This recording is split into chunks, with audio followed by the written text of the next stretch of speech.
আমার মাদ্রাসা মসজিদ মোহাম্মদপুরের র্যাব-2 এখন দখল করে আছে।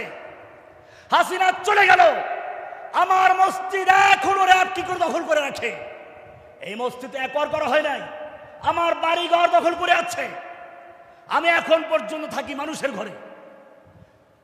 কেন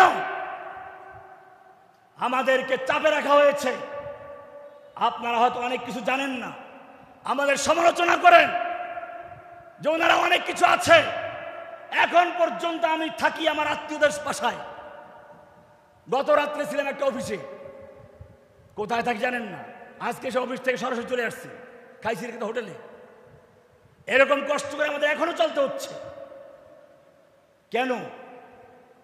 এজন্য মনে রাখতে হবে, আমাদের এখনো আন্দোলন শেষ হয় নাই, এখনো শেষ হয় নাই। ভারতের 5টা গোলামেরা ক্ষমতার মসনদে এখন বসে আছে। হাসিনার রেখে যাওয়া গোয়েন্দা বিভাগের লোকেরা এখনো বিভিন্ন জায়গায় গুরুত্বপূর্ণ বসে আছে। ওদেরকে যতক্ষণ পর্যন্ত বাছাই করে করে টেনে হেঁচড়ে রাজপথে না নামানো যাবে, ততক্ষণ পর্যন্ত বাংলাদেশে আলেমদের মর্যাদা প্রতিষ্ঠা হতে পারে না। ওদেরকে যতক্ষণ